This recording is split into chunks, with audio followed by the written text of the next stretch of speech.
نحمده ونستعينه ونستغفره ونؤمن به ونتوكل عليه ونعوذ بالله من شرور أنفسنا ومن سيئات أعمالنا من يهد الله فلا مضل له ومن يضلل فلا هادي له وأشهد أن لا إله إلا الله وحده لا شريك له وأشهد أن محمدا عبده ورسوله أما بعد فإن خير الحديث كتاب الله وخير الهدي هدي محمد صلى الله عليه وسلم وشر الأمور محدثاتها وكل محدثة بدعة وكل بدعة ضلالة وكل ضلالة في النار. أعوذ بالله السميع العليم من الشيطان الرجيم من حمده ونفخه ونفسه. بسم الله الرحمن الرحيم. قال الله تبارك وتعالى والسابقون الأولون من المهاجرين والأنصار والذين اتبعوهم بإحسان رضي الله عنهم ورضوا عنه.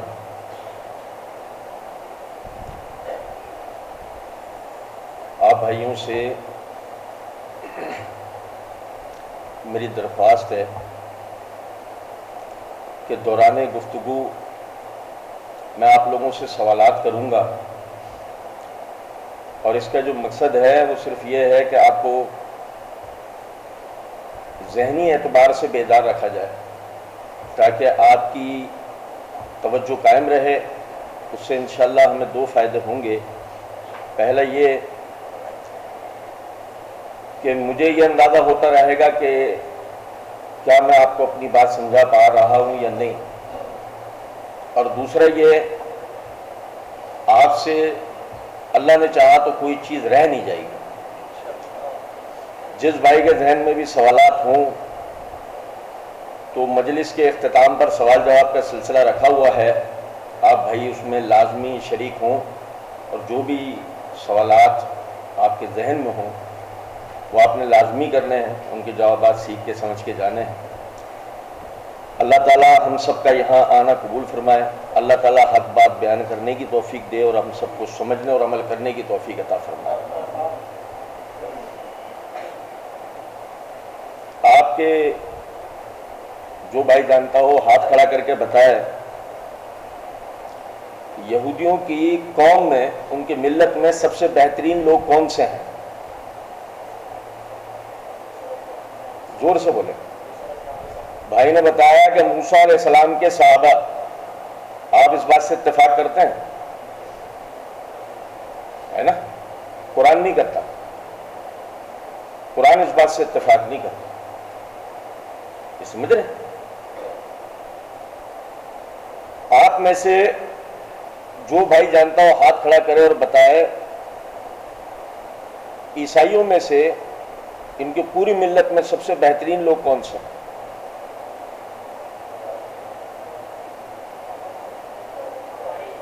ہاتھ کھڑا کریں، جواب دیں زور سے بلند آواز سے. آپ کوئی بری بات تھوڑی کر رہے ہیں. عیسیٰ علیہ السلام کے حواری.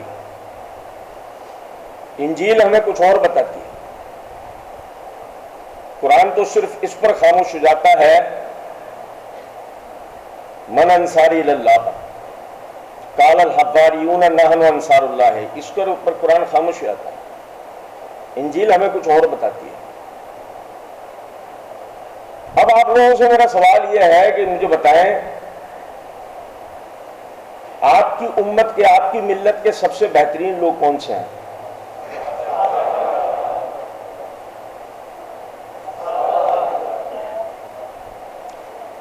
یہ ایک ایسی بات آپ نے کی ہے جس کا قرآن ساتھ دیتا ہے، احادیث ساتھ دیتی ہیں، توریت ساتھ دیتی ہے، انجیل ساتھ دیتی ہے، مگر رافضی ساتھ نہیں دیتے. رافضی اس کا ساتھ نہیں دیتے. اور اس میں کوئی بھائی ایسا ہے جو اختلاف کرے؟ ہم علمی مجلس ہے، آپ ہاتھ کھڑا کر کے بتا سکتے ہیں کہ جی میں اس پر اختلاف رکھتا ہوں. ہے کوئی ایسا بھائی؟ نہیں. میں آپ کو ایک بات بتاتا ہوں. آپ لوگوں کے ویسے تو علم میں ہوگا، تجدید مسئلہ کے طور پر بتا رہا ہوں. مالک بن مغول جو نا امام شابی رحمۃ اللہ علیہ، عامر بن شراحیل الشابی رحمۃ اللہ علیہ کے شاگرد ہیں، وہ اپنا واقعہ بتاتے ہیں کہ ان سے امام شابی رحمۃ اللہ علیہ نے یہ بات کہی کہ تم یہود سے سوال کرو تمہاری ملت کے سب سے بہترین لوگ کون سے ہیں، تو وہ کہیں گے اصحاب موسیٰ۔ یہی سوال تم نصارہ سے کرو کہ تمہاری ملت کے سب سے بہترین لوگ کون سے ہیں، وہ کہیں گے حواریہ عیسیٰ۔ اب یہی سوال تم روافض سے کرو کہ تمہاری ملت کے سب سے بدترین لوگ کون سے ہیں، تو وہ کہیں گے اصحاب محمد صلی اللہ علیہ وسلم۔ وہ کہتے ہیں حالانکہ ہمیں جو دین نے حکم دیا ہے وہ ان کے لیے استغفار کا حکم دیا ہے، مگر انہوں نے ہمیشہ صحابہ کرام رضوان اللہ علیہم اجمعین پر تنقید ہی کی ہے۔ اب مجھے بتائیں کہ ابھی تھوڑی دیر پہلے جو ہم بات کر رہے تھے، جس پر آپ تمام بھائیوں نے پورا اعتمادی، خود اعتمادی کے ساتھ ہاتھ اٹھا کے جوابات دیے تھے، اس میں آپ نے آخر کے اندر یہ بات کہی کہ ان تمام ملتوں میں سب سے بہترین لوگ اگر کوئی ہے تو وہ کون ہے؟ اب مجھے بتائیں کہ اگر اس کے بعد ہم میں سے کوئی آدمی کسی ادنا سے ادنا صحابی کے لیے کسی بھی قسم کا دل میں کوئی بغض، نفرت، کوئی شک، کوئی ایسی بات رکھے کہ جس سے اس صحابی کی عزت میں کمی واقع ہوتی ہو، تو بتائیں یہ وہ بدنصیبی نہیں کہ جو نہ یہودیوں کے حصے میں آئی نہ عیسائیوں کے حصے میں آئی؟ یہ بدنصیبی اگر کسی کے حصے میں آئی ہے تو وہ نہیں، اب روافض اس میں اکیلے نہیں ہے نا، اب تو ہمارے درمیان بھی ایسے لوگ موجود ہیں جو تحقیق کے نام پر، تاریخ کے علم کے نام پر صحابہ کرام رضوان اللہ علیہم اجمعین کے لیے بیان کرتے ہیں، وہ اس میں کسی بھی قسم کی کوئی برائی محسوس ہی نہیں کرتے، کوئی شرمندگی محسوس ہی نہیں کرتے۔ میں آپ کو ایک سیکنڈ کے اندر شرمندہ کر دیتا ہوں۔ فرض کریں کہ ایک ملحد آپ کے سامنے کھڑا ہے اور وہ آپ سے کہہ رہا ہے کہ جی ایک بات بتاؤ، کیا تم اور تمہارا دین دنیا میں سب سے بہتر ہو، سب سے اچھے ہو، پرفیکٹ ہو؟ آپ جواب کے اندر کہیں گے جی ہاں، یہی کہیں گے نا۔ اب وہ آپ سے کہے گا کہ یہ جو دین ہے اس نے کوئی رول ماڈل پیدا کر کے دیا، کوئی قوم پیدا کر کے دی جو قیامت تک کے لوگوں کے لیے نصیحت، موعظت، عبرت کا سامان ہو؟ ہے کوئی ایسا؟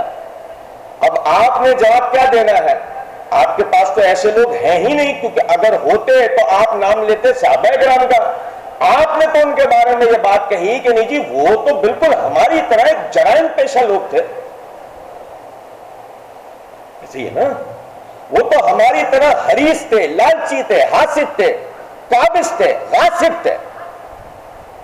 تو مجھے بتائیں کہ ان میں اور آج کے کرپٹ لوگوں میں ہم نے کوئی فرق ہے تھا؟ اب اس ملحد نے آپ سے اگلا سوال یہ کرنا ہے کہ اگر تمہاری ملت کے ابتدائی لوگ ایسے تھے تو یہ جو کتابیں آج تمہارے ہاتھ میں ہیں جس کو تم دین کے نام پر مجھے قبول کروانے کے لیے کھڑے ہوئے ہو، ذرا خود بتاؤ کیا تمہیں اس پہ یقین ہے کہ یہ تمہارے پاس صحیح ہاتھوں سے آئی؟ اور یہ کوئی مفروضہ نہیں ہے، یہ ایک حقیقت ہے، اس زمین پہ جیتی جاگتی حقیقت ہے، کتابوں میں بھی نہیں رہی، سوشل میڈیا پہ آ چکی ہے۔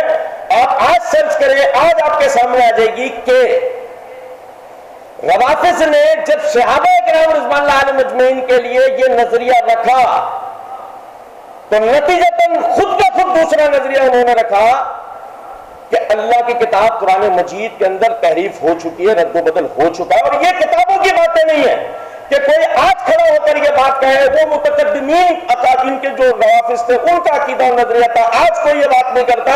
وہ فرنگی جو بیٹھ کے ویڈیو بناتا ہے امریکہ سے، وہ اس پر مناظرے کا چیلنج دے رہا ہے، آج دے رہا ہے۔ اب آپ مجھے خود بتائیں، اس بات کو آیا نا خود بخود یہ بات بن گئی نا کہ انہیں الہامی تعلیمات و کتابوں میں شک پیدا ہو گیا۔ تو میرے بھائی وجہ کیا بنی؟ اس کی وجہ بنی صحابہ کرام رضوان اللہ علیہ مجمعین کے حوالے سے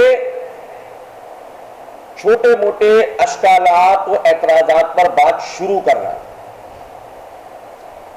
مثلا ان کے اندر پہلے اختلافی مسائل پر بحث چھیڑنا، پھر وہ آگے چل کر ان کے درمیان جو مشاجرات ہوئے، آپسی جو اختلافات ان کے درمیان ہوئے، اس پر بات لے کے چلنا، اور آخر میں یہ فیصلہ خود سے کرنا کہ فلاں اس کے اندر حق پر تھا اور فلاں باطل پر تھا، یہ خود سے فیصلہ کرنا۔ بھائی وہ پیچھے والے بھائی جان، وہ دیوار سے جو ٹیک لگا ہوئے باہر دیکھ رہے ہیں، یہ سنیے گا بھائی جان، داڑھی والے بھائی، ہاں آپ مجھے ہی دیکھ رہے ہیں، ایمانداری سے ایک بات بتائیں، آپ اپنی نماز پہ مطمئن ہیں؟ بھائی آپ اپنے روزے پہ مطمئن ہیں؟ چشمے والے بھائی آپ اپنے روزے پہ مطمئن ہیں؟ ہے نا؟ وہ نماز اللہ کے رسول والی پڑھ رہے ہیں، آپ روزہ اللہ کے رسول والا رکھ رہے ہیں، کہاں جائیں گے؟ جنت میں؟ یہی امید ہے نا میں۔ اور یہ دین جس پہ عمل کر کے آج میں نمازی ہوں، میں حاجی ہوں، آج میں صائم ہوں، روزے دار ہوں، آج میں الحاج ہوں، اور آج میں متقی ہوں، آج میں اللہ کا ولی ہوں، ہے نا؟ ہمارے پاس تو تھوک کے بھاؤ ہے نا؟ ایمانداری سے ایک بات بتاؤ، یہ دین 1400 سال بعد یہ کرامت کر سکتا ہے کہ تمہیں نمازی، روزے دار، حاجی، متقی، ولی بنا دے، تم سے زنا، قتل، جھوٹ، فریب، شرک، بدعت اور دوسرے حرام کام چھڑوا دے۔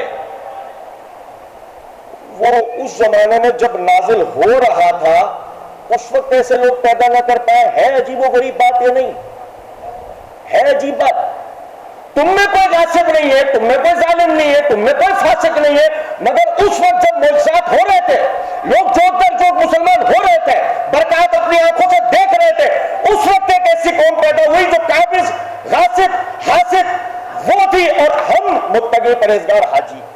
کیا بات! پھر میں کہتا ہوں نا لفظ اکابرین بیٹھے ہیں، پھر میں کہتا ہوں نا ایک لفظ چوچو، انتہائی معذرت کے ساتھ، کیا طریقہ کار! اسی میں اب ذرا دیکھیے، جب ایک بدنصیبی ہمارے گلے آئی کہ ہم نے اپنے اکابرین کے بارے میں زبان دراز کی، تو ایک ایسی شخصیت کے بارے میں زبان دراز کی جسے نبی اکرم صلی اللہ علیہ وسلم نے دعائیں دی، جسے نبی صلی اللہ علیہ وسلم نے اپنی پرسنل تربیت میں رکھا۔ بھائی میرے امیر المومنین معاویہ بن ابی سفیان رضی اللہ تعالی عنہما، ٹھیک ہے، صحیح مسلم کے اندر حدیث نمبر 2501 ہے۔ بھائی توجہ سنیے گا، پھر میں سوال کروں گا، آپ جواب دیجیے گا انشاءاللہ۔ عبداللہ بن عباس رضی اللہ تعالیٰ عنہ، کون؟ عبداللہ بن عباس رضی اللہ تعالیٰ عنہ چچا عباس کے لڑکے ہیں۔ کس کے لڑکے ہیں؟ اہل بیت، نہیں سمجھے؟ کون سی روایت قابل قبول ہوتی ہے؟ ہمارا اور رازیوں کا اس بات پہ اتفاق ہو جاتا ہے کہ وہ روایت قابل قبول ہوتی ہے جو اہل بیت سے مروی ہو، ایسی ہے نا بھائی؟ وہ کہتا ہے گھر والے زیادہ جانتے ہیں۔ ابن عباس رضی اللہ تعالیٰ عنہ فرماتے ہیں، ابتدائی زمانے کے اندر ابو سفیان کی طرف نا لوگ نہیں دیکھتے تھے، ابو سفیان رضی اللہ تعالیٰ عنہ ان کی طرف لوگ نہیں دیکھتے تھے، جیسے خالد بن ولید ان کی طرف بھی نہیں دیکھتے تھے، جیسے اکرمہ بن ابی جہل ان کی طرف بھی نہیں دیکھتے تھے۔ کس کو پتا تھا کہ بعد میں یہ حضرات بڑے بڑے کارنامے سر انجام دیں گے؟ تو اللہ عالم الغیب کے علم میں تھا نا، تاریخ نے ثابت کیا کہ انہوں نے کیا کیا کارنامے کیے۔ وہ کہتے ہیں کہ ابتدا کے اندر لوگ ان کی طرف دیکھتے نہیں تھے، میں ان کے ساتھ بیٹھتے تھے. کیسا وقت تھا؟ ابو سفیان کو چاہیے تھا پہلی فرصت میں اسلام کو ترک کر کے چلے جاتے. ہمارا والا کہہ رہا ہے فتح مکہ کے بعد انہوں نے مجبوری میں اسلام قبول کیا تھا. ایسے ہی ایسے ہی نا. میری اس بات کو یاد رکھیے گا، فتح مکہ کے بعد کوئی بھی مجبوری میں اسلام قبول نہیں کر سکتا. مجبوری میں اسلام صرف افغانستان میں قبول کر سکتا ہے. اور بھائی میرے توجہ سنو، توجہ سے جو میں بات کر رہا ہوں یہ بہت کام آنے والی بات ہے. مجبوری میں صرف افغانستان میں اسلام قبول کر سکتا ہے، باقی کہیں بھی نہیں. گن سر پہ ہوگی. اسی 10 محرم پہ انہوں نے پابندی لگوائی ہر قسم کی مجلسوں پہ. پہلی تاریخ کو پابندی لگائی انہوں نے نکاح مکاح پر، اور وہ آپ BBC کی خبریں باقاعدہ اس کے اوپر. تو یہ افغانستان میں ہو سکتا ہے کہ وہ کسی کو بھی رکھ کر یہ کرو. فتح مکہ کے بعد تو معاملہ یہ تھا کہ باقاعدہ عرب خطہ روم فارس جیسے طاقتور ملکوں کی نظروں میں آ چکا تھا کہ یہ ابھرتے جا رہے ہیں، اور ان کی اینٹ سینٹ بجانا، ان کو کچل دینا انتہائی ضروری ہو گیا ہے. لہذا آج کے بعد اگر کوئی اسلام میں داخل ہوا تو اب وہ کسی قبائلی دشمنی کا شکار نہیں ہوگا. اب اس پر قبائل عرب حملہ نہیں کریں گے. اب اس دور کا امریکہ روس مارے گا. اس دور کا امریکہ روس مارے گا. اب آپ دشمنی کو صرف اپنے قبائلی لوگوں سے نہیں رکھو گے. اگر آج آپ مسلمان ہو گئے اور آپ کی شناخت مسلمان والی ہوئی تو اب آپ کی دشمنی کس سے ہوگی؟ تو فتح مکہ کے بعد جو آدمی اسلام قبول کر رہا ہے سمجھ لو وہ دل سے اسلام قبول کر رہا ہے. وہ اسلام کی حقانیت اس کے دل میں گھر کر چکی ہے. اب وہ اس کے لیے مرنے مارنے کو تیار ہو چکا ہے کہ کچھ بھی ہو جائے، بڑے سے بڑی دشمنیاں بول لینی پڑے، اسلام کو نہیں چھوڑیں گے. باقی کہانیاں سنانے والے سے کہانیاں سن لو. جغرافیہ جو بتاتا ہے، تاریخ جو بتاتی ہے وہ یہ بات ہے. ہمارا اللہ کہہ رہا ہے وہ ڈر گئے. وہ کس سے ڈریں گے؟ ہم میں سے جن لوگوں نے تاریخ کا مطالعہ کیا ان کو اچھی طریقے سے پتا ہے انہوں نے 100 سال حرب فجار لڑ لی. وہ جنگوں سے لڑنے والے لوگ تھوڑی تھے، وہ تو لڑنے والے لوگ تھے. لڑائی ان کے خون کے اندر تھی. ابھی ایک روایت وقت ملا تو آپ کو پڑھ کے بھی سناؤں گا. لڑائی ان کے خون میں تھی. وہ کس سے کیوں ڈریں گے؟ وہ نبی صلی اللہ علیہ وسلم کے پاس آئے اور آ کر کہنے لگے اے اللہ کے نبی صلی اللہ علیہ وسلم 3 چیزیں مجھے عطا فرما دیجئے. 3 چیزیں مجھے عطا فرما دیجئے. نبی صلی اللہ علیہ وسلم یعنی فرمایا ہاں بولو. تو فرمایا کہ میری بیٹی پورے خطہ عرب میں سب سے خوبصورت ہے اور آپ کے لائق. میں چاہتا ہوں آپ اس سے نکاح کر لیں. میری بیٹی اور آپ کے لائق ہے، آپ اس سے نکاح کر لیں. نبی اکرم صلی اللہ علیہ وسلم نے اس کو قبول کر لیا. وہ تھی ام حبیبہ. ام حبیبہ رضی اللہ تعالی عنہا شامل ہوئی اہل بیت میں. کس میں شامل ہوئی؟ ازواج مطہرات میں. سسر بنے ابو سفیان. سسر بنے اہل بیت میں داخل ہوئے. اب بتائیے داخل ہوئے. بیٹے ہیں معاویہ. سالے ہوئے نبی صلی اللہ علیہ وسلم کے. اہل بیت میں داخل ہوئے نا. اہل بیت کی محبت کا چورن بیچنے والے ہر آدمی کو شرم آنی چاہیے نا اس بات پر. یہ نہیں کس کو برا کہہ رہا ہے؟ اہل بیت کی محبت کے دعوے کے بعد کس کو برا کہہ رہا ہے؟ اہل بیت کو. اہل دنیا کا کتنا بڑا لطیفہ ہے یا نہیں؟ اور سنیں کہا کہ اللہ کے رسول صلی اللہ علیہ وسلم میرے بیٹے معاویہ کو اپنا پرسنل سیکرٹری رکھ لیجئے. ہم اس کو کہتے ہیں کاتب. کیا کہتے ہیں؟ اس کو اپنا پرسنل سیکرٹری رکھ لیجئے، اپنا کاتب بنا لیجئے. نبی صلی اللہ علیہ وسلم کا ٹھیک ہے اور بولو. اب معاویہ کیا بن چکے ہیں زبان رسالت سے؟ کیا عہدہ پا لیا انہوں نے پہلے دن؟ وہ نبی اکرم صلی اللہ علیہ وسلم کے کاتب بن چکے ہیں. ابھی رک جاؤ. کتابت وحی کی بحث نہیں ہے. ابھی بحث کس کی ہے؟ نہیں کاتب ہونے کی. کتابت وحی کی بحث نہیں. اب لکھے چاہے خط. لکھے چاہے معاہدہ، یاد رکھیں اس بات کو، جس سے اللہ کے نبی صلی اللہ علیہ وسلم اپنا خط لکھوائے، جس سے اللہ کے نبی صلی اللہ علیہ وسلم اپنا معاہدہ لکھوائے، اس پر اللہ کے نبی صلی اللہ علیہ وسلم کتنا بھروسہ کرتے ہوں گے؟ تو خود تو امید ہے وہ کیا لکھ رہا ہے کیا نہیں لکھ رہا، یہ اس پر بھروسہ کریں گے نا آپ؟ بتائیے، یا کسی روایت میں یہ آتا ہے، چاہے وہ ضعیف ہو، چاہے وہ رافضیوں کی کتابوں میں ہو، کیا کسی روایت میں یہ آتا ہے کہ معاویہ لکھتے تھے اور پھر علی چیک کرتے تھے، یا معاویہ لکھتے تھے اور فلاں چیک کرتا تھا بنو اموی ہے، بنو امیہ کا ہے، کچھ غلط تو نہیں کر رہا؟ اور بھائی میرے سمجھ رہے ہیں بات کو نہیں؟ یار لوگوں نے تو کہانیاں بنائی ہیں نا، سنو۔ اچھا جی، اور ابو سفیان رضی اللہ عنہ کہنے لگے آپ مجھے حکم دیجئے کہ میں کفار سے قتال کروں۔ وہ ڈرنے والے ایسے ہوتے ہیں، آپ مجھے حکم دیجئے میں کفار سے قتال کروں، جیسے کہ میں پہلے مسلمانوں سے لڑا کرتا تھا۔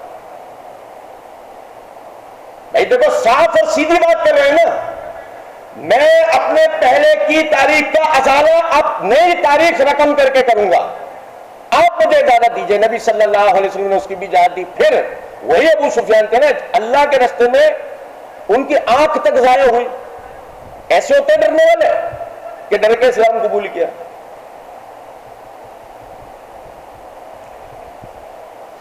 اس سے ہمیں ایک بات یہ پتہ لگی، یار لوگوں کو ایک موقع معاویہ رضی اللہ تعالیٰ عنہ کے لیے بھی ملا، اور وہ یہ کہتے ہیں کہ دیکھو جی پتہ لگا کہ معاویہ مسلمان ہوئے فتح مکہ کے دن، اور ابھی ہم نے کیا سمجھا کہ فتح مکہ کے دن جو لوگ مسلمان ہوں ان کا اسلام اہمیت کا حامل ہے تاریخی اعتبار سے۔ میں نے جو ابتدا میں آیت پڑھی اس میں اللہ رب العزت نے فرمایا والسابقون الاولون، وہ جنہوں نے اسلام کے لیے سبقت کی آگے بڑھ بڑھ کے، سب سے پہلے دن، سب سے پہلے عرصوں میں آگے بڑھ بڑھ کے جنہوں نے اسلام قبول کیا، والمہاجرین، اور وہ جنہوں نے اسلام کے لیے ہجرتیں کی، اپنے گھر بار، مال و اسباب، اپنے بیوی بچے، خاندان، اپنے محلے، اپنے علاقے، جہاں بچپنا گزارا، جوانی گزاری، بعض جہاں پر ادھیڑ بڑی کو پہنچ گئے، جہاں بعض بوڑھے ہو گئے، صرف اللہ کی خاطر، اللہ کے نبی کی خاطر، اسلام کی خاطر انہوں نے وہ سب کچھ کر دیا۔ والانصار، اور وہ لوگ کہ جن کا ان سے کوئی لینا دینا کسی قسم کا نہیں ہے، وہ اپنی قسموں پر اسی کی زندگی بسر کر رہے ہیں، بڑی بات ہے، لیکن صرف اللہ کی رضا کے لیے نبی صلی اللہ علیہ وسلم کے حکم پہ عمل کرتے ہوئے انہوں نے اپنا سارا مال و اسباب، اپنا اہل و عیال، اپنا سب کچھ اپنے ان مہاجر بھائیوں کے لیے پیش کر دیا۔ والذین اتبعوہم بإحسان، اور وہ لوگ جو ان سب کے بعد آئے مگر ان کی صحیح طریقے سے پیروی کی، رضی اللہ عنہم ورضوا عنہ۔ بھائی توجہ سننا، توجہ سے، اللہ ان سے راضی ہو گیا، یہ اللہ سے راضی ہو گئے۔ سنو ذرا بات کو، یہ اللہ سے راضی ہوئے، اللہ ان سے راضی ہوا، یہ رک جاؤ ابھی ذرا، یہ اللہ سے راضی ہوئے، یہ ہے نقطہ بنیادی۔ مجھے ایمانداری سے ایک بات بتائیں، صحابہ کرام رضوان اللہ علیہ مجمعین پر اعتراض کرنے والا کوئی آدمی، آپ چاہیں ہاتھ کھڑا کر کے نام لے کے بھی مجھے بتا سکتے ہیں، توجہ سنیے گا، صحابہ کرام رضوان اللہ علیہ مجمعین پر اعتراض کرنے والا کوئی آدمی آپ نے عقیدے میں صحیح دیکھا ہے کہ جس کا عقیدہ توحید صحیح ہے؟ حتیٰ کہ مرزا جہلمی کو لے لیں، باقاعدہ اس کی ایک ویڈیو کا میں نے جواب دیا ہے جس میں اس نے یہ بات کہی ہے کہ اہل بیت کی قبور دعا کی قبولیت کی جگہ ہیں۔ مجھے بتائیے، ایک مشرک بدعتی قسم کے قبر پرست اور مرزا کے اس عقیدے میں جملے کا فرق ہے نا، عقیدے کا تو نہیں۔ اور ہمارے کتنے سارے لوگ یہ بات کہتے ہوئے نظر آ رہے ہوتے ہیں، یار دیکھو کچھ بھی ہے، توحید تو بیان کرتا ہے، یہ توحید ہے، یہ توحید ہے۔ آپ اب تک اس کو توحید سمجھتے تھے، تو پھر تو آپ کو اپنے ایمان کی بھی فکر کرنی چاہیے کہ آپ یہ اچھا اب سمجھ میں آیا کہ آپ توحید کس کو سمجھ رہے تھے۔ وہ دیکھو وہ باباؤں کا رد کرتا ہے، چلو اس سے کسی دن ایرانی باباؤں کا رد کروا کے دکھاؤ، مرزا کیا وہ 1 منٹ کا مجھے کلپ دکھا دے، 1 منٹ کا، جس میں اس نے ایرانی بابوں کا رد کیا ہو، ایرانی مزارات کا رد کیا ہو، 1 منٹ کا کلپ چیلنج کے ساتھ. کوئی ایک ایرانی بابا جو وہاں سے یہاں آ گیا ہو، سندھ کے اندر کتنے مزارات موجود ہیں، ایک ایرانی بابا کا رد مرزا کی زبان سے ہوا مجھے بتا. اس کا مطلب ایک مخصوص قسم کی قبر پرستی سے وہ آپ کو نکال کے ایک مخصوص قسم کی قبر پرستی کی طرف لے کے جا رہا تھا، اور آپ خاموشی سے توحید توحید توحید کرتے ہوئے جا رہے تھے، کیونکہ آپ کو آج تک توحید کی معرفت ہوئی نہیں تھی، کیونکہ آپ دین سیکھنا چاہ رہے تھے ویڈیوز سے، علماء سے نہیں. یہی وجہ ہے کہ مشاجرات صحابہ تو بہت بعید بات ہے، آپ کو عقیدہ تک پتہ نہیں لگ پایا، کتنی خطرناک بات ہے. اور اگر اس حالت کے اندر آپ میں اس دنیا سے چلے گئے تو اللہ کے پہلے صحابہ کے جواب دیں، پہلے عقیدے کے جواب دیں، کتنی خطرناک بات ہے. تو سمجھیں، صحابہ پہ تنقید کی منوسیت کو اگر سمجھنا ہو تو یہ چھوٹی سی مثال کافی ہے کہ بندہ خود بخود شرک اور بدعقیدگی کی طرف جا رہا ہوتا ہے، اسے پتہ تک نہیں لگ رہا ہوتا. اور ہو سکتا ہے کسی کے ذہن میں مودودی صاحب کا خیال آ رہا ہو تو ان کی بھی رسال و مسائل کے اندر وسیلے سے دعا مانگنے کے ثبوت دیے ہیں انہوں نے کہ یہ اس کا جواز ملتا ہے. کچھ سمجھ میں آ رہی ہے بات یا نہیں؟ اور کون نہیں جانتا کہ وسیلے سے دعا ہی شرک کا چور دروازہ ہے، ہر بندہ جانتا ہے. خیر، اب سنو ذرا بات کو نا. حافظ ابن کثیر رحمۃ اللہ علیہ نے اس کا بھی رد کر دیا اور بتا دیا کہ مسئلہ اس طرح نہیں ہے.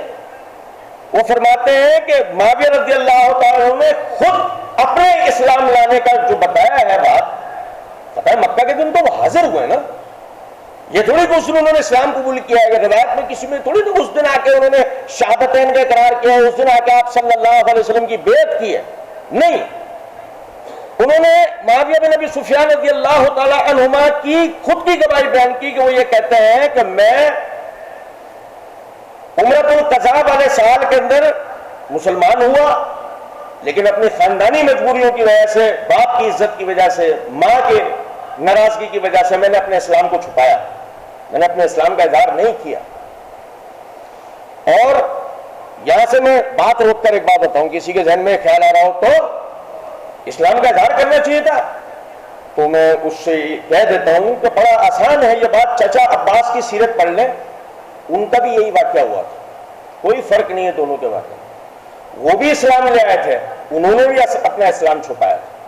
اگر اس وجہ سے معاویہ پہ اعتراض ہو سکتا ہو تو چچا عباس پر بھی ہونا چاہیے. سمجھ میں آ رہی ہے کچھ بات یا نہیں؟ کہتے ہیں کہ اس کے بعد میرے گھر والوں کو اس کا علم ہو گیا. جی کیا معاویہ علیہ السلام نہیں، معاویہ رضی اللہ تعالیٰ، ہاں معاویہ رضی اللہ تعالیٰ عنہ کے لیے اگر کوئی آدمی یہ بات کہتا ہے بالفرض کہ انہوں نے اپنا اسلام کیوں چھپایا، اگر ان کا مسلمان ہونا ان کو اتنا محبوب تھا تو وہ کھل کے اظہار کرتے اس بات کا. تو میں نے اس پہ عرض کیا کہ چچا عباس بھی پہلے مسلمان ہو گئے تھے. کس دور میں؟ یعنی کہ وہ سال جس میں نبی صلی اللہ علیہ وسلم نے عمرہ کیا، ٹھیک ہے. وہ کہتے ہیں کہ پھر میرے گھر والوں کو اس کا علم ہو گیا تو میرے والد کہنے لگے تیرا بھائی یزید تجھ سے بہتر ہے. تیرا بھائی یزید ہے، یزید سن کے کچھ ہو رہا ہے بھائی، یزید سن کے کچھ ہو رہا ہے؟ میں بتا دیتا ہوں آپ کو، ٹینشن نہیں لیں. یہ یزید بن معاویہ نہیں ہے، یہ یزید بن ابی سفیان ہے، معاویہ رضی اللہ تعالیٰ عنہ کے بھائی ہیں. تو ابو سفیان کہنے لگے تیرا بھائی یزید تجھ سے بہتر ہے. لو جی، ساتھ یہ دلیل بھی پتہ لگ گئی، گھر میں سب سے پہلے مسلمان ہونے والے معاویہ تھے. کسی کو دیکھ کے اسلام قبول نہیں کیا کہ یار میرے باپ دادا قبول کر رہے ہیں تو چلو میں بھی کر لیتا ہوں. سمجھ میں آ رہی ہے کچھ بات یا نہیں؟ اور دیکھیں کہ اس کے بعد معاویہ رضی اللہ عنہ کہتے ہیں پھر میں آیا نبی صلی اللہ علیہ وسلم کے پاس مکے میں، اور میں نے آ کے آپ کی یعنی کہ فتح مکہ والے سال میں نے آ کے اس کی تصدیق کی اور اپنے اسلام کا اظہار کیا، اور نبی اکرم صلی اللہ علیہ وسلم نے مجھے اپنا کاتب مقرر کر لیا. یہ معاویہ رضی اللہ تعالیٰ عنہ کی گواہی ہو گئی۔ اچھا اب دیکھیں کہ کسی کے ذہن میں خیال آ سکتا ہے کہ یہ تو حافظ ابن کثیر رحمۃ اللہ نے ذکر کیا ہے نا، ہو سکتا ہے سند ثابت نہ ہو۔ تو صحیح بخاری کے اندر حدیث نمبر 1730 ہے۔ اب بھائی توجہ سنیں، معاویہ اور روایت کون کر رہا ہے؟ ان ابن عباس۔ اب اہل بیت کی گواہی تو اہل بیت کی گواہی اس میں تو کوئی اختلاف ہے ہی نہیں نا، اہل بیت کی گواہی تو پہلے لی جائے۔ وہ کہتے ہیں کہ معاویہ رضی اللہ تعالیٰ عنہ نے فرمایا میں نے نبی صلی اللہ علیہ وسلم کے سر کے بالوں کو عمرے کے دوران میں تیر کے دھار والے حصے سے کاٹا۔ عمرے کے دوران بال کاٹے میں نے نبی صلی اللہ علیہ وسلم کے تیر کے دھار والے حصے سے۔ کیا پتہ لگا کہ صرف کاتب بھی نہیں ہے، خادم بھی ہے، اور صرف ایسے کاتب نہیں ہے کہ جو کسی مخصوص جگہ ایک آفس میں بٹھا دیے گئے ہوں، بلکہ سفر آنے جانے میں ساتھ چل رہے ہیں، خدمتیں کر رہے ہیں۔ اور بھائی سمجھ میں آ رہی ہے کچھ بات یا نہیں؟ اے یار تمہارے پاس تو ایک جھوٹا بال آ جائے تو تم منہ مبارکوں کی زیارتیں اور کرا رہے ہوتے ہو۔ وہ تو اللہ کے بندہ خود بال کاٹتا تھا، سوچو معاویہ کے پاس کتنے بال ہوتے ہوں گے۔ اور سنیں باقاعدہ یہ جو کتابت والی بات ہے نا، یہ تو ابو داؤد کے اندر بھی روایت ہے کہ آپ صلی اللہ علیہ وسلم ان سے عہد وغیرہ جو ہے وہ لکھوایا کرتے تھے، معاہدے وغیرہ۔ امام بہقی کے دلائل النبوہ جلد 6 صفحہ نمبر 243 کے اوپر باقاعدہ روایت موجود ہے۔ ابن عباس رضی اللہ تعالیٰ عنہ کون؟ وہ میں یہ دہراتا ہوں نا، تو مقصد ہی میرا یہ ہوتا ہے کہ آپ سمجھتے جاؤ کہ بات ایسی نہیں ہے نا جس میں اختلاف ہو جائے۔ بھئی کم سے کم پھر یہ ہوگا کہ آپ اپنا اصول چھوڑو، سامنے والے کو اپنا اصول چھوڑنا پڑے گا نا۔ پھر قوم شوق والی حرکت نہیں ہونی چاہیے، لینے کے بعد کچھ اور اور دینے کے کچھ اور، اس میں پھر اللہ کا عذاب آ جاتا ہے۔ ایسے ہی ہے نا بھائی۔ تو وہ کہتے ہیں ابن عباس رضی اللہ عنہ کہ میں بچوں کے ساتھ کھیل رہا تھا کہ جب نبی اکرم صلی اللہ علیہ وسلم تشریف لائے اور آپ نے یعنی میں آپ کو دیکھ کر چھپ گیا تو آپ نے میرے یعنی کمر کے اوپر ایسے پشت کی طرف ایسے تھپکی ماری پیار سے، اور آپ نے کہا اذهب فدعوا لي معاویہ وکان یکتب الوحی، معاویہ کو بلا کے لے کر آؤ، اور معاویہ آپ صلی اللہ علیہ وسلم کے لیے وحی لکھا کرتے تھے۔ کون کہہ رہا ہے؟ ہم تو کہہ نہیں رہے، ہم نے تو کہا نہیں، کہا کس نے؟ اب بھائی اگر یہ غلط ہے تو پھر وہ پوچھو، پوچھیں گے نہیں نا۔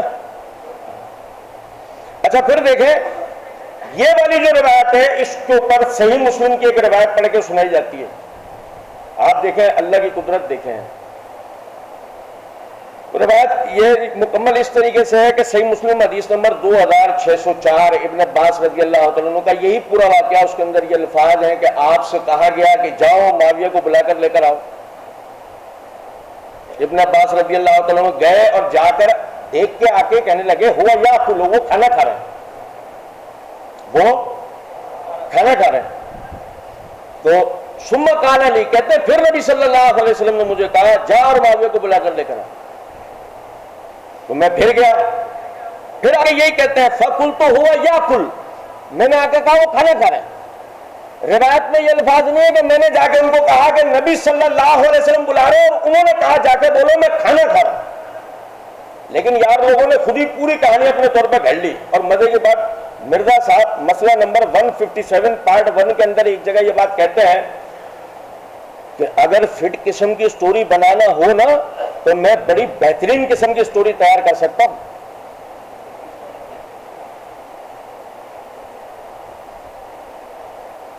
اور اس میں کوئی شک بھی نہیں کرنا چاہیے، یہ بات طے شدہ ہے کہ دنیا میں پہلے نمبر پہ کہانیاں گھڑنے کے اندر روافظ کا آتا ہے نمبر، اس میں شک بھی نہیں۔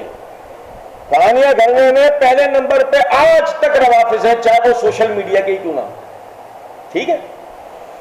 اچھا تو نبی صلی اللہ علیہ وسلم نے یہ بات سن کے کہا اللہ اس کا پیٹ کبھی نہ بھرے، اللہ اس کا پیٹ کبھی نہ بھرے. لو جی اب یہاں سے مل گیا موقع اور کہا دیکھو نبی صلی اللہ علیہ وسلم نے بد دعا دی ہے.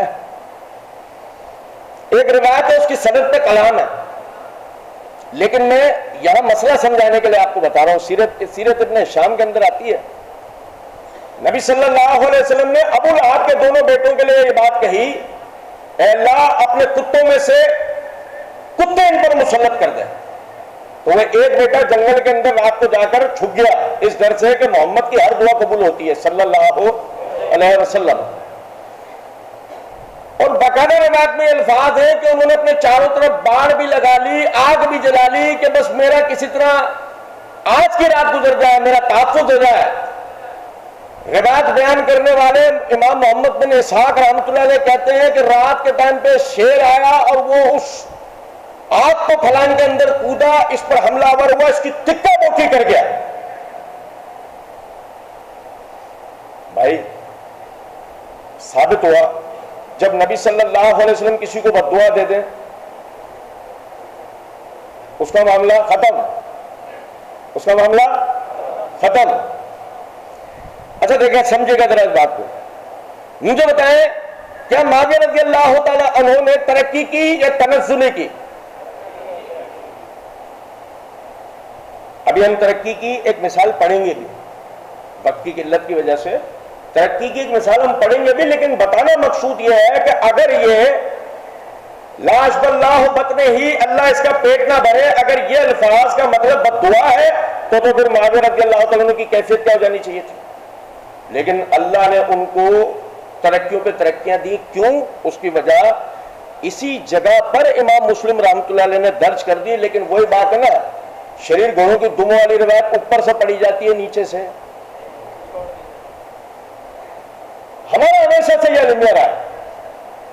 ہمیں ہمیشہ دو لوگ ملے ہیں جو کتاب کے اوپری حصے پہ ہاتھ رکھ کر نیچے سے پڑھنا شروع کرتے ہیں اور انہیں بتانے والا کہتا ہے اوپر سے ہاتھ ہٹا کے پڑھو. ہمارے ساتھ ہمیشہ سے یہی ہوتا ہے. بس ہمارا بڑا کرتا کیا ہے، عبداللہ بن سلام رضی اللہ تعالیٰ عنہ کی طرح کتاب کا علم نہیں رکھتا. وہ جو سامنے والا کہتا چلا جاتا ہے یہ آمنا و صدقنا کہتا چلا جاتا ہے. ہونا یہ چاہیے تھا کہ یہ کتاب سے رجوع کرتا، اور اگر کتاب سے رجوع کرنے کی اہلیت کی رکھتا تو اہل ذکر سے رجوع کرتا، علماء سے رجوع کرتا. لیکن اس کی بدقسمتی اس کو لے ڈوبی. اس کے آگے بندہ کتاب پہ ہاتھ رکھ کے پڑھ رہا تھا، یہ سمجھا کہ یہ اصل دین بتا رہا ہوں، اور اس کا ایمان ہی برباد کر دیا. سنیں ذرا بات کو. نبی اکرم صلی اللہ علیہ وسلم کی ادھر یہ صحیح مسلم میں اسی صفحے پہ حدیث نمبر 2603 ہے. آپ صلی اللہ علیہ وسلم نے فرمایا میں اپنی امت میں سے کسی کے لیے بھی دعا کروں وہ اس دعا کا حقدار نہ ہو. فرمایا اللہ اس دعا کو اس کے لیے پاکیزگی اور ترقی کا باعث بناتا ہے، اور قیامت کے دن اللہ رب العزت اس شخص کو اپنی قربت عطا فرمائے. اب سمجھیں ذرا اس بات کو.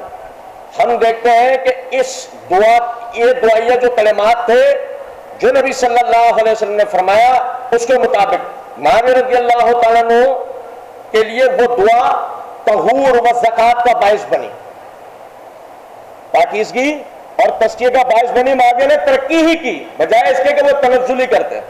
پھر دیکھیں یہاں تک تو ہو گیا کہ معاویہ کے لیے بد دعا پڑھ کے سنائی گئی، ان کے حساب سے بد دعا تھی. لیکن آپ دیکھیں مسند احمد حدیث نمبر 17151. اچھا یہ بھی ایک مزے کی بات ہے، یہ بھی ذرا سنیے گا میری بات نا توجہ سے.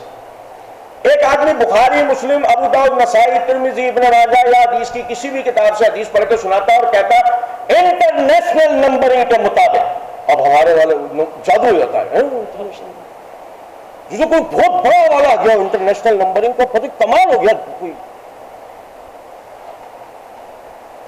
یا ذرا 2 منٹ رکے. مسئلہ ہوا نہیں ہے کہ اس جگہ سے وہ انٹرنیشنل نمبرنگ پڑھ رہا، مسئلہ یہ کتاب ہے نا اس کے پاس. اچھا اگر مثال ہے مسند احمد سے روایت پڑھ رہا ہے تو مسند احمد اس کے زیر مطالعہ ہے یا اسی صفحے سے کسی نے انگلی رکھ کے کہا منہ ایسا پڑھ رہا؟ بتاؤ بتاؤ بھائی، بتاؤ نا، خاموش ہو گئے. یہ ہوگا نا کہ یا تو کتاب اس کے زیر مطالعہ ہے، مصطفیٰ احمد ایک ضخیم کتاب ہے، ضروری نہیں ہے سب کا اس پر ہو، لیکن ظاہر اگر زیر مطالعہ تو کافی حد تک نظر تو ہوتی ہے نا، خاص طور پر موضوع سے متعلق تو ہر چیز پہ نظر ہوتی ہے، اور ماضی موضوع ہو تو ان سے متعلق ہر روایت پہ نظر ہوگی نا۔ مسلم احمد حدیث نمبر 17151 ہے کہ نبی اکرم صلی اللہ اور بعض ساریہ رضی اللہ تعالیٰ عنہ کہتے ہیں کہ نبی اکرم صلی اللہ علیہ وسلم سے میں نے سنا آپ نے دعا کی، اے اللہ معاویہ کو کتاب کا علم عطا کر، اے اللہ معاویہ کو کتاب کا علم عطا کر، حساب کا علم عطا کر، اس کو عذاب سے بچا۔ معاویہ کو کتاب کا علم عطا کر، حساب کا علم عطا کر، اس کو عذاب سے بچا۔ سنو ذرا بات کو، یہ دعا قبول ہوئی؟ کتاب کے علم میں ایک روایت دیکھ لیتے ہیں کہ اللہ کے رسول کی یہ دعا کیسے قبول ہوئی۔ صحیح بخاری حدیث نمبر 3765 ہے، عبد الرحمن ابن ابی ملیکہ رحمۃ اللہ علیہ کہتے ہیں کہ میں گیا ابن عباس کے پاس۔ کس کے پاس؟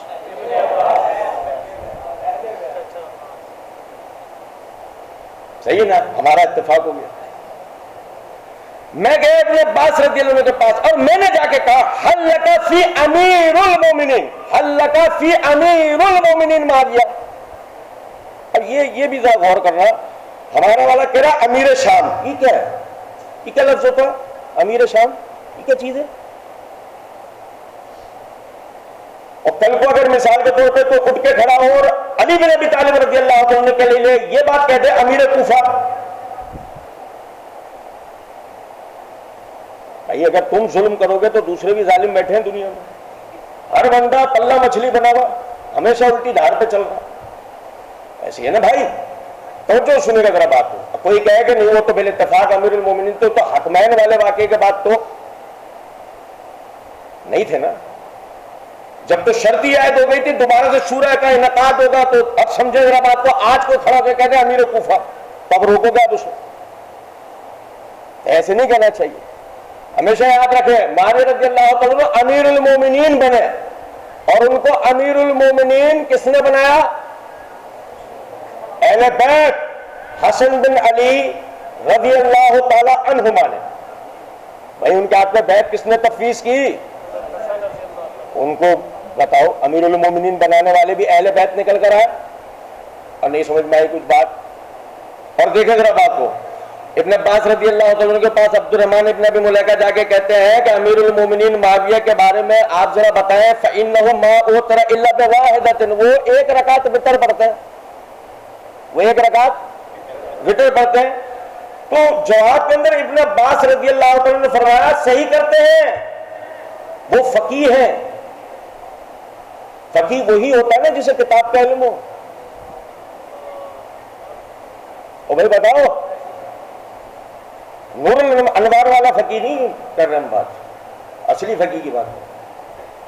توجہ سنیں، کہا کہ جی وہ صحیح کرتے ہیں، وہ تو فقیہ ہے۔ اب آپ سمجھیں اس بات کو، فقیہ جو شخصیت ہوگا، آپ سمجھیں کم از کم علم والے مسئلے میں آپ اس سے تعارض نہیں کر سکتے، علمی معاملے میں آپ اس سے تعارض نہیں کر سکتے، وہ تو فقیہ ہے، وہ آپ سے زیادہ دلائل کی باریکیوں کو جانتا ہے، ایسے ہی نا۔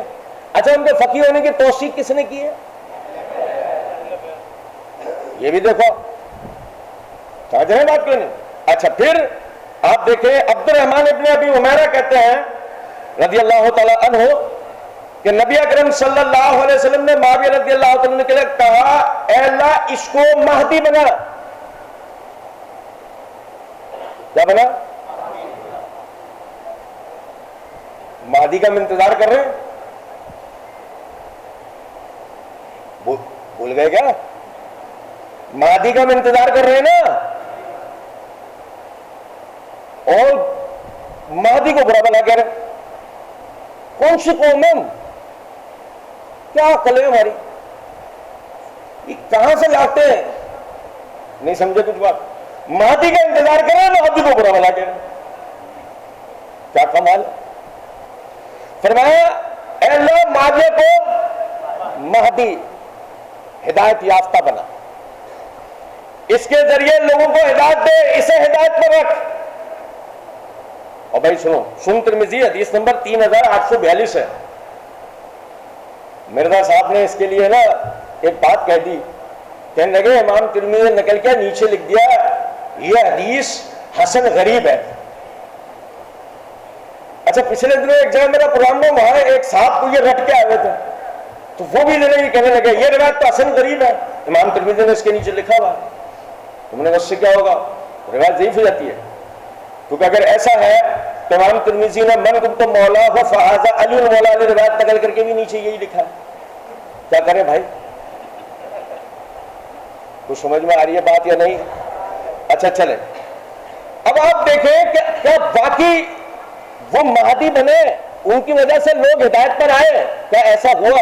آپ دیکھیں اللہ کی قسم,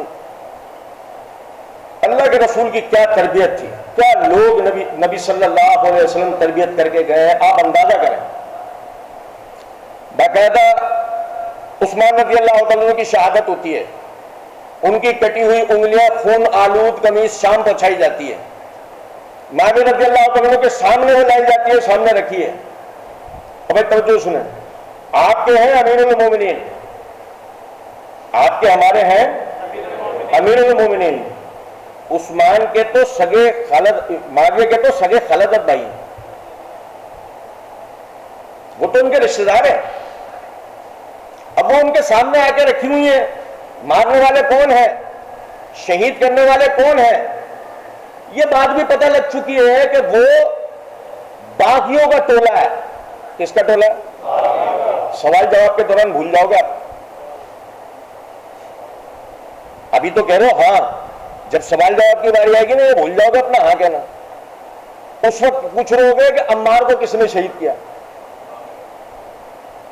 تو ابھی سے ذہن میں ڈالو عثمان کو جس نے شہید کیا. سمجھ میں آ رہی ہے بات؟ نام لے کے نبی صلی اللہ علیہ وسلم نے بتا دیا عمار کو بھی وہی شہید کریں گے.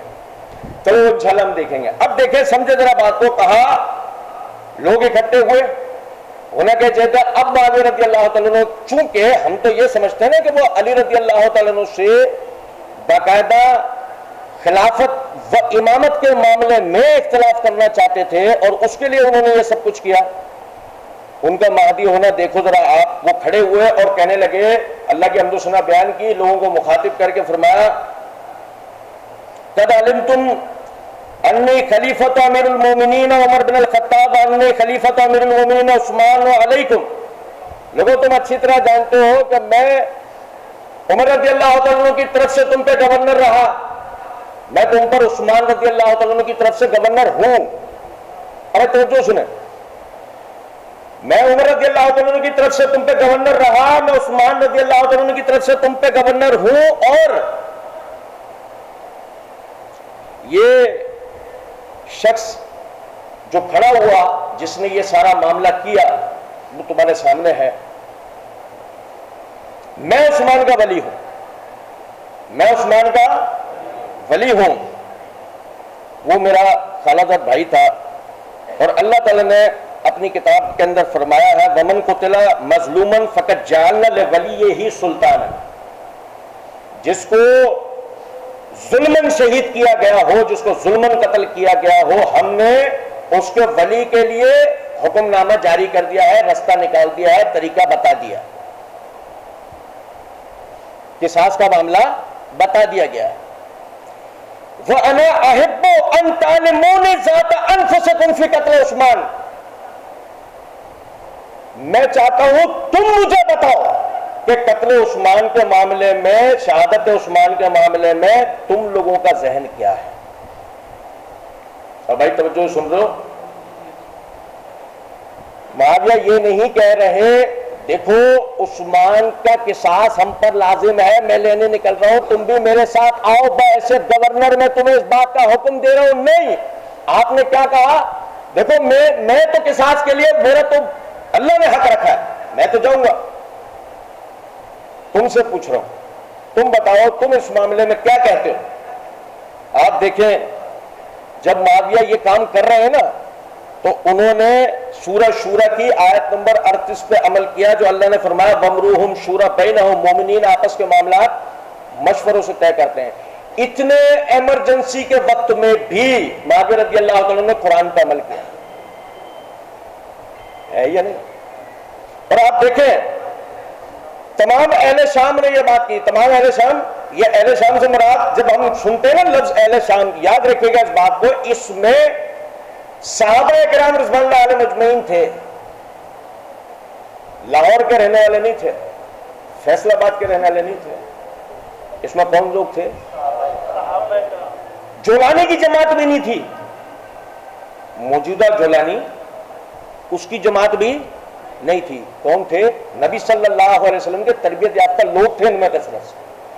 انہوں نے یہ بات کہی کہ ہم عثمان کے خون کے طالب ہیں اور ہم اس بات پہ آپ سے بیعت کرتے ہیں اور اپنے جان اور مال کے ساتھ ہم عثمان کے قصاص کے لیے کھڑے ہوں گے یہاں تک کہ ہمارے جسموں میں روحیں باقی نہ رہیں. اب مجھے بتاؤ, جب اہل شام یہ سب بات کر رہے ہیں تو وہ اصل میں معاویہ کو کھڑا کر رہے ہیں یا معاویہ اہل شام کو کھڑا کر رہے ہیں؟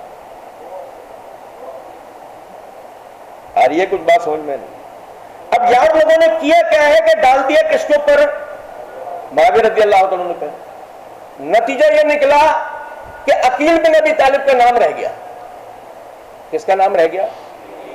علی رضی اللہ تعالیٰ عنہ کے سگے بھائی عقیل بن ابی طالب کہاں ہے؟ شام ہے. کن کے ساتھ ہے؟ معاویہ کے ساتھ. اب ہوتا یہ نا کہ یہ کہا جاتا ہے کہ اہل شام کے کہنے پر معاویہ نے ایسا کیا, تو پھر کہنے والا کہہ سکتا تھا کہ اچھا وہ عقیل بن ابی طالب, ٹھیک ہے تو پھر وہ تو بھائیوں کا آپسی معاملہ. لیکن یہاں جو سازش کرنا چاہ رہے تھے, جو چال چلنا چاہ رہے تھے, وہ چال چل سکتے تھے. معاویہ رضی اللہ عنہ پہ تنقیص کا جو رستہ کھولنا چاہتے تھے وہ کھول سکتے تھے؟ نہیں. پھر آگے دیکھیں, کوئی کہے کہ ہیں ایسے بھی حضرات موجود ہیں جنہوں نے اس دلیل کا جواب دینے کی کوشش کی ہے کہ یہ جو معاویہ رضی اللہ عنہ نے قصاص کے لیے اپنے لیے جو دلیل بنائی نا, یہ ان کا مطالبہ جائز نہیں تھا, اس سے یہ مراد نہیں ہوگی. معجم الکبیر امام طبرانی کی اس میں حدیث نمبر 10,613 ہے, زادہ الجرمی, وہ کہتے ہیں کہ میں ایک رات ابن عباس رضی اللہ تعالیٰ عنہ کے ساتھ تھا. کس کے ساتھ؟ میں ان کے ساتھ تھا. انہوں نے مجھ سے کہا میں تمہیں ایک بات بتاتا ہوں, کوئی پوشیدہ نہیں ہے, کوئی اعلانیہ نہیں ہے. کوئی پوشیدہ نہیں ہے, کوئی اعلانیہ نہیں ہے. ٹھیک ہے, میں نے علی رضی اللہ تعالیٰ عنہ سے یہ بات کہی تھی کہ آپ خود کو اس مسئلے کے لیے آگے پیش نہ کریں. کون کہہ رہا ہے یہ بات؟ اہل بیت کہہ رہے ہیں بات. میں نے علی رضی اللہ تعالیٰ عنہ سے یہ بات کہی تھی کہ آپ خود کو اس مسئلے میں آگے پیش نہ کریں. انہوں نے میری بات نہیں مانی اور اللہ کی قسم میں دیکھ رہا ہوں کہ معاویہ ہم پر حکومت کریں گے. معاویہ ہم پر حکومت کریں گے اس لیے کہ اللہ تعالیٰ نے قرآن مجید کے اندر کہا ہے وَمَنْ قُتِلَ مَظْلُومًا فَقَدْ جَعَلْنَا لِوَلِيِّهِ سُلْطَانًا فَلَا يُسْرِفْ فِي الْقَتْلِ إِنَّهُ كَانَ مَنْصُورًا. ابن عباس رضی اللہ تعالیٰ نے اسی آیت کو معاویہ رضی اللہ تعالیٰ کے لیے دلیل بنایا. اب اگر معاویہ کا استدلال غلط تھا تو ابن عباس کا پہلے ہوگا نا. اب بھائی سمجھ میں آ رہی ہے کچھ بات یا نہیں؟ تو وہ تو فقیہ ہے, وہ تو مہدی ہے, ان کا استدلال غلط نہیں تھا. مسئلہ ہمارا تھا جو عربی عبارت پڑھنے کا ڈھنگ نہیں رکھتے, ترجمے سے کتابیں پڑھنے کا محتاج ہے. جس نے جو ترجمہ کر دیا وہی بیان کر کے اعتراض کس پہ کر رہے ہیں؟ جن کے سامنے قرآن اترے ہوتے ہاتھ سے قرآن لکھتے تھے.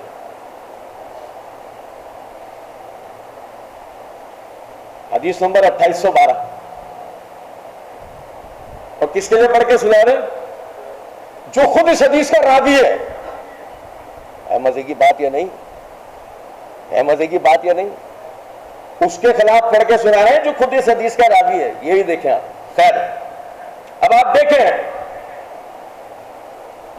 ابو مسلم خولانی گئے معاویہ رضی اللہ تعالیٰ عنہ کے پاس, جا کر کہنے لگے ایک بات بتاؤ, تم خلافت کے معاملے میں علی سے اختلاف کر رہے ہو, جھگڑ رہے ہو, یا تم خود کو علی سے افضل سمجھتے ہو؟ اب بھائی سیدھا سا ہو گئی نا بات. ہمارا والا بھی یہی کہہ رہا ہے. معاویہ رضی اللہ تعالیٰ نے جواب کے اندر فرمایا وَإِنِّي لَأَعْلَمُ أَنَّهُ أَفْضَلُ مِنِّي وَأَحَقُّ بِالْأَمْرِ، بے شک کہ میں اس بات کو بخوبی جانتا ہوں علی رضی اللہ تعالیٰ عنہ مجھ سے افضل اور خلافت کے مجھ سے زیادہ اہل ہے. علی رضی اللہ تعالیٰ عنہ مجھ سے افضل اور خلافت کے لیے مجھ سے زیادہ اہل ہیں. ولیکن الستم تعلمون ان عثمان قتل مظلوما، اور تم بتاؤ کہ تمہیں اس بات کا اندازہ نہیں ہے عثمان ظلماً شہید کیے گئے ہیں. وانا ابن عمہ، اور میں اس کا رشتہ دار ہوں، وہ ولی ہوں اور اس کا ولی ہوں اور اس کا خون کا طالب ہوں. میرا یہ مطالبہ غلط ہے. اور آپ سمجھیں ذرا اس بات کو، یقین کریں یہی وہ بات ہے، یہی جو بات ہے جس کو نہ سمجھنے کی وجہ سے نقصان ہے کہ معاویہ رضی اللہ تعالیٰ عنہ اصل میں سمجھانا یہ چاہ رہے تھے کہ اگر واقعی علی رضی اللہ تعالیٰ عنہ کی خلافت اس وقت صحیح ہاتھوں میں منعقد ہوئی ہے تو قصاص لینا ان کے لیے آسان ہوگا نا. اور اگر وہ قصاص نہ لے پائیں گے، اس بات کی دلیل ہے ان کے ارد گرد کون لوگ ہیں. اور معاملہ تاریخ کے معمولی طالب علم بھی جانتے ہیں، معاملہ اس کے برعکس نہیں، بلکہ مرزا صاحب بھی یہ بات مانتے ہیں. انہوں نے اپنے ریسرچ پیپر 5B کے اندر یہ بات لکھ رکھی ہے کہ صحیح بخاری کے اندر یہ روایت موجود ہے کہ عبید اللہ بن عدی بن خیار وہ عثمان رضی اللہ تعالیٰ عنہ سے اس امام کے پیچھے نماز پڑھنے کا مسئلہ پوچھنے کے لیے آئے کہ جو ان لوگوں میں سے تھا وہ باغی جنہوں نے عثمان کے گھر کا محاصرہ کر رکھا. لو جی خود مرزا صاحب بھی اس بات کے اقراری ہے کہ وہ کون لوگ تھے؟ باغی. مدینہ میں اس وقت قبضہ کن کا تھا؟ باغیوں کا. اور آپ دیکھیں انتہائی معذرت کے ساتھ میں جو یہ حوالہ بتا رہا ہوں، اس سے جس نقطے کی طرف توجہ دلاؤں گا اس میں ہو سکتا ہے آپ کو تھوڑا سا اشکال ہو، لیکن میری بات سمجھنے کی کوشش کیجئے گا. مشہور روایت ہے، حسن رضی اللہ تعالیٰ عنہ انہوں نے معاویہ رضی اللہ تعالیٰ عنہ کے خلاف چڑھائی کرنے کا منصوبہ بنایا اور چڑھائی کرنے کے لیے فوج لے کے نکلے. بھائی توجہ سنیے گا،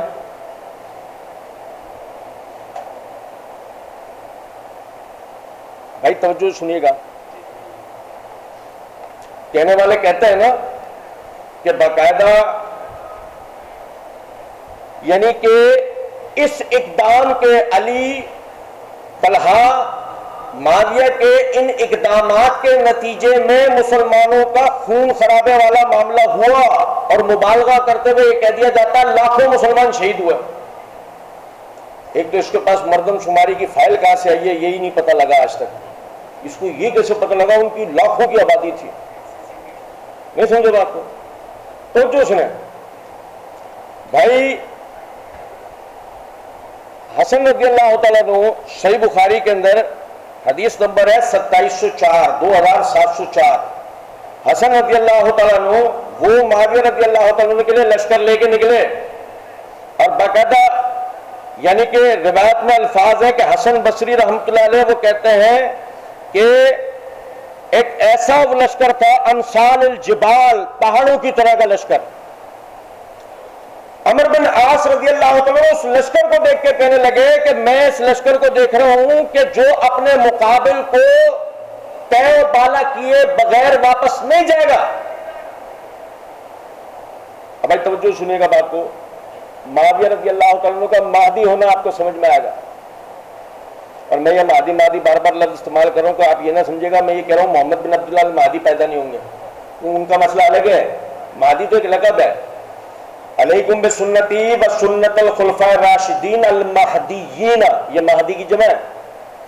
تمام خلفاء راشدین مہدی ہیں، ان میں سب سے آخری مہدی کون ہے؟ محمد بن عبداللہ المہدی، وہ سب سے آخری ہوں گے انشاءاللہ. سنو توجہ سے. عمر بن عاص رضی اللہ تعالیٰ عنہ کہنے لگے کہ میں ایک ایسے لشکر کو دیکھ رہا ہوں کہ جو لشکر اپنے مقابل کو ہلاک کیے بغیر واپس نہیں جائے گا. تو معاویہ رضی اللہ تعالیٰ عنہ نے کہا اب سمجھنا ذرا بات کو یہاں سے، وہ لوگ کہ جنہوں نے اپنی تحریرات میں اپنی تقریرات میں معاویہ رضی اللہ عنہ کے اقدامات کے لیے یہ بات کہی کہ جی ان کے اقدامات کی وجہ سے یہ کشف و خون کا معاملہ ہوا. وہ بازی تھے جن کی وجہ سے مسلمانوں میں خون خرابہ ہوا. صحیح بخاری کی روایت ہمیں تاریخ نہیں، صحیح بخاری کی روایت ہمیں کیا بتا رہی ہے، سنیں. فقال له معاویہ وکان واللہ خیر الرجلین ایو امر ان قتل هؤلاء وهؤلاء من لی بامور الناس من لی بنسائهم من لی بسیاتهم. اے عمر ایک بات بتاؤ، اگر انہوں نے ان کو قتل کر دیا، انہوں نے ان کو قتل کر دیا، ان کی جانوں کا میرے ساتھ ذمہ کون لے گا؟ ان کی جو عورتیں بیوہ ہو جائیں گی ان عورتوں کا میرے ساتھ ذمہ کون لے گا؟ ان کے جو مال و اسباب لٹ جائیں گے ان کا میرے ساتھ ذمہ کون لینے والا ہے؟ انتہائی معذرت کے ساتھ یہ ایک ذمہ دار حکمران کی سوچ ہے نا، جو اپنی رعایا کی فکر کر رہا ہے، ان کی جان و مال کی فکر کر رہا ہے. اسی شخص کے لیے یہ بات کہی جا رہی ہے کہ جی ان کے اقدامات کے نتیجے کے اندر جو ہے کشف و خون کا معاملہ ہوا. اور آپ دیکھیں آگے ایک جملے پہ میں آپ کو غور کرواؤں گا، سنیے گا توجہ سے. وہ کہتے ہیں کہ 2 افراد کو حسن رضی اللہ تعالیٰ عنہ کی طرف صلح کے لیے بھیجو، اور حسن رضی اللہ تعالیٰ عنہ کی طرف صلح کے لیے عبد الرحمن بن سمرہ اور عبداللہ بن عامر بن قریظ گئے. وہ وہاں ان کے پاس جا کے انہوں نے ان کے سامنے بات رکھی کہ معاویہ رضی اللہ تعالیٰ عنہ آپ سے صلح چاہتے ہیں. انہوں نے جواب کے اندر کہا ہم بنو عبد المطلب ہیں، ہم بنو عبد المطلب ہیں، قد اصبنا من هذا المال، یہ جنگ و جدل کے معاملے میں ہمارا بہت پیسہ لگ گیا. اور بھائی توجہ سنیں، یہ جنگ و جدل کے معاملے میں ہمارا بہت پیسہ لگ گیا. وَإِنَّ هَذِهِ الْأُمَّةَ قَدْ آسَتْ فِي دِمَائِهَا، اور یہ جو میرے ساتھ لوگ آئے خون خرابے کے بڑے طاق ہیں، یہ اس کے بغیر پیچھے نہیں ہٹتے.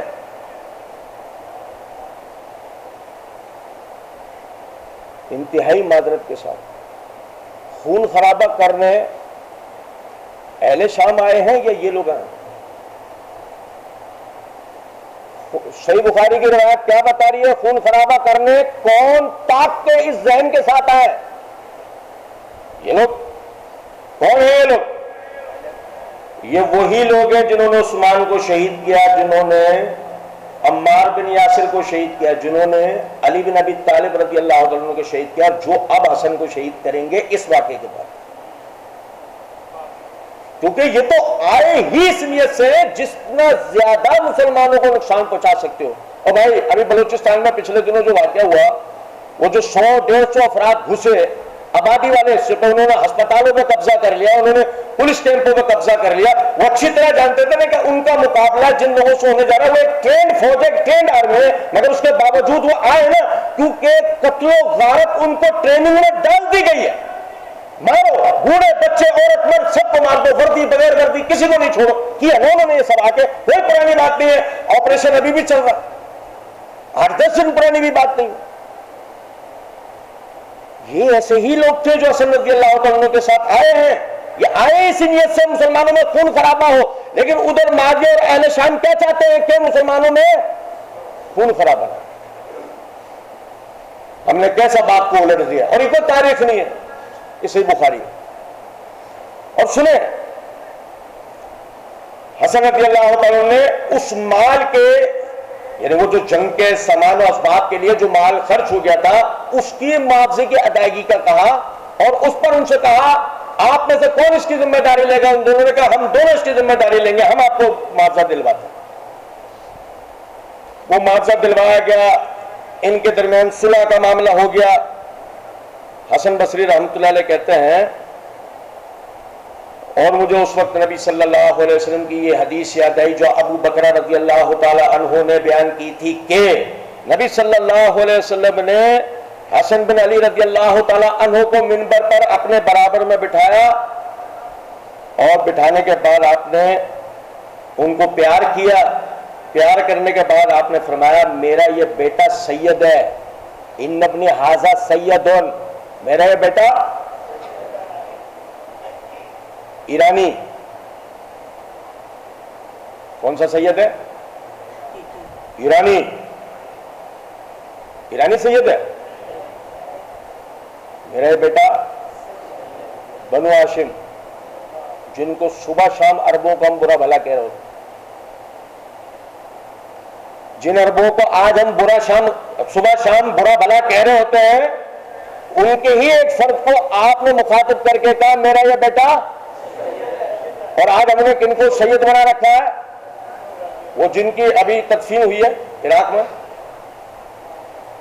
اور مزے کی بات وہ ازبکستان میں پیدا ہوئے تھے، وہ ایرانی بھی نہیں تھے، یہ بھی اپنی جگہ ایک بات ہے۔ خیر، میرا یہ بیٹا سید ہے، سردار ہے، مسلمانوں کے دو گروہوں کے درمیان صلح کرائے گا۔ کن کے درمیان؟ مسلمانوں کے دو گروہوں کے درمیان صلح کرائے گا۔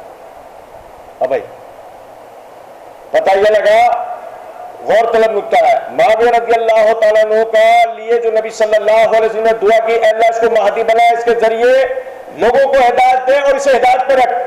اللہ کے نبی کی دعا قبول ہوئی۔ معاویہ رضی اللہ تعالیٰ نے اتنے سنگین حالات میں کیسی دانش مندی والا فیصلہ کیا جس کی وجہ سے ہزاروں مسلمان شہید ہو سکتے تھے، اس خون خرابے سے اللہ نے اس امت کو بچا لیا۔ اور آپ دیکھیں یہی وجہ ہے، حافظ ابن کثیر رحمۃ اللہ علیہ کہتے ہیں، بھائی توجہ سنیں، حافظ ابن کثیر رحمۃ اللہ علیہ فرماتے ہیں معاویہ رضی اللہ تعالیٰ عنہ کے اوپر سب لوگوں کا اتفاق ہو گیا، تمام کی تمام رعایا نے ان سے بیعت کر لی، تمام کی تمام رعایا نے ان سے بیعت کر لی۔ یہ 43 ہجری کا واقعہ ہے، جیسے کہ ہم پہلے بھی ذکر کر چکے ہیں، وہ پہلے کتاب میں ذکر کر چکے تھے۔ کہتے ہیں فلم يزل مستقلا بالامر في هذه المدة الى هذه السنة التي كانت فيها وفاته، اور اس کے دن سے لے کے اپنی وفات کے ایام تک معاویہ رضی اللہ عنہ بالاتفاق مسلمانوں کے امیر رہے، مسلمانوں کے خلیفہ رہے۔ کیوں؟ ہم نے کبھی سوچا نہیں؟ یہ جو حافظ ابن کثیر رحمۃ اللہ علیہ کہہ رہے ہیں، ہو سکتا ہے غلط ہو، تاریخ ہمیں بتاتی یہی ہے جو حافظ ابن کثیر رحمۃ اللہ نے لکھا ہے۔ کیوں کوئی معاویہ رضی اللہ عنہ کے خلاف کھڑا نہیں ہوا؟ اس کی وجہ یہ ہے کہ معاویہ رضی اللہ عنہ کی خلافت عین خلافت علی منہاج النبوہ تھی، کوئی ملوکیت نہیں تھی، جبھی تو کوئی کھڑا نہیں ہوا نا۔ کیونکہ اگر وہ ملوکیت ہوتی ہے تو ہمارے حساب سے بربادی والی ہوتی ہے نا، کہ ملوکیت تو کاٹ کھانے والی ہوتی ہے، اور ہمارا وہ ضعیف روایت پڑھ کے سناتا ہے نا کہ ملوکیت تو کاٹ کھانے والی ہے، تو اگر ان کی ملوکیت کاٹ کھانے والی ہوتی تو کاٹ کھانے کے بعد عوام ان کے خلاف پرجوش ہو کے نکلتی اور ان کی بھی حکومت رہنے دیتی، کہیں سے تو کوئی شورش ہوتی نا، کہیں سے تو کوئی مسئلہ ہوتا، لیکن ان کی خلافت نبی صلی اللہ علیہ وسلم کے منہج کے اوپر تھی۔ یہی وجہ ہے حافظ ابن کثیر رحمۃ اللہ علیہ آگے لکھتے ہیں دشمنوں کے علاقوں میں جہاد مستقل طور پر قائم ہو گیا، اللہ کا کلمہ بلند ہوا، توحید کے پرچم لہرانے لگے، چاروں طرف سے مال غنیمت مسلمان علاقوں میں آنے لگا، اور مسلمان انتہائی سکون اور انصاف کے ساتھ اپنی زندگی بسر کرنے لگے۔ آپ سمجھیں یہ اس شخصیت کا دور ہے جس شخصیت کو آپ برا بھلا کہہ رہے ہیں۔ وجہ بتا دیتا ہوں، بڑی آسان ہے۔ کیا ہے کہ ہمارے شروع میں ہم پڑھ چکے ہیں کہ ہمیں یہ بیماری لگ گئی ہے، جو بیماری یہودیوں کو نہیں لگی، جو بیماری عیسائیوں کو نہیں لگی۔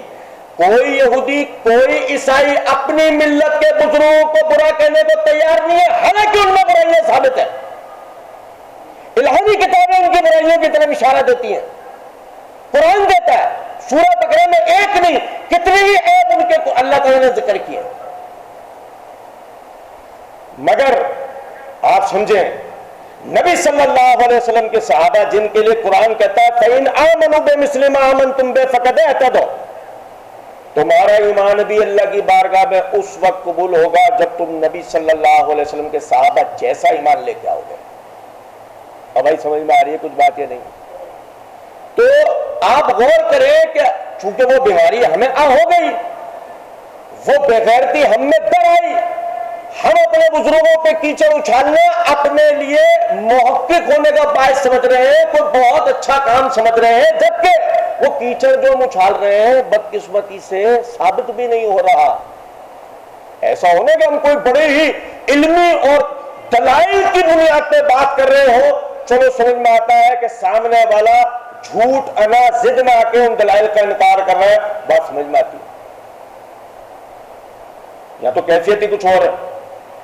اور دیکھیں، بات سمجھیں ذرا بات کو، مسئلہ یہ ہے محمد بن قاسم ہیرو سے ڈاکو بنا دیا گیا، کیا غلطی تھی اس کی کہ اس نے آپ کو سندھ فتح کر کے دیا اور اسلام کو سندھ تک لے آیا؟ معاویہ رضی اللہ تعالیٰ نے روم فتح کر کے دیا، یعنی اس دور کا امریکہ کو نیست و نابود کروا دیا، یہ اس کی غلطی تھی، اس کو آپ کی نظروں میں ولن بنایا گیا۔ عمر نے آپ کے لیے جہاد کو بلند کیا، عثمان نے آپ کے لیے جہاد کو بلند کیا، ابو بکر نے آپ کے لیے جہاد کو بلند کیا، تینوں۔ اور نہیں کچھ سمجھ میں آ رہی بات؟ کوئی مسلمان حکمران جس کے دور میں اسلام نے اپنے پر پردے پھیلائے ہوں، اپنی سرحدیں بلند کی ہوں، تاریخ اٹھا کے پڑھ لو، ہمیشہ اعتراض اسی کے اوپر ہوا۔ وجہ کیا ہے؟ تمہارے ہیروز کو اگر تمہاری نظروں میں ہیرو رہنے دیا جائے تو تم تو اپنے ہیرو جیسا بننے کی کوشش کر کے خود کیا بن جاؤ گے مستقبل میں؟ ہیرو۔ لیکن اگر تمہارے ہیروز کو تمہاری نظروں میں ولن بنا دیا جائے تو کل کو تم اپنے لوگوں کے لیے ولن ثابت ہو کے نکلو گے۔ یہی وجہ ہے ہم میں آج وہ روح کیوں نہیں نظر آتی، کیونکہ ہم نے اپنے بزرگوں کو اپنی نظروں سے محو کر دیا ہے، نعوذ باللہ۔ آپ سمجھیں، وقت زیادہ ہو رہا ہے، میں صرف آخری چند ایک بات بتا کے اجازت مانگوں گا، شیخ سے اگر اجازت دیں گے تو ٹھیک ہے، نہیں تو ہم بعد میں انشاءاللہ اس پر بات کریں گے۔ تاریخ دمشق میں امام ابن عساکر کی جلد نمبر 59 صفحہ 172 پہ باقاعدہ روایت موجود ہے۔ سلیمان بن مہران آمش، وہ امام مجاہد جو کہ شاگرد ہیں ابن عباس رضی اللہ تعالیٰ، اہل علم جانتے ہیں مجاہد کس کے شاگرد ہیں؟ اہل بیت کے۔ مجاہد کہتے ہیں لو رأیتم معاویہ لقلتم ھذا المہدی، اگر تم معاویہ کو دیکھ لیتے تم کہتے یہ مہدی ہے، تم کہتے یہ، اور سمجھ میں آ رہی کچھ باتیں نہیں، میں جو بار بار کہوں آپ کے ذہن میں آیا کوئی نہیں لایا، یہ میں نہیں لایا، اسلاف کہتے تھے بھائی۔ یہ تو ہم نے، چونکہ مسئلہ یہ ہے نا اپنے بزرگوں کو پڑھا نہیں، نتیجہ یہ نکلا اس سامنے والے نے جو ہمیں سکھا دیا وہی ہم لے کے بیٹھ گئے۔ اور آپ دیکھیں مصنف ابن ابی شیبہ میں حدیث نمبر 30,715 ہے، توجہ سنیں گے توجہ سے۔ معاویہ رضی اللہ تعالیٰ عنہ خود کیا کہتے ہیں سنیں، کہتے ہیں ما زلت اطمع فی الخلافۃ منذ قال لی رسول اللہ صلی اللہ علیہ وسلم ان ملکت فاحسن،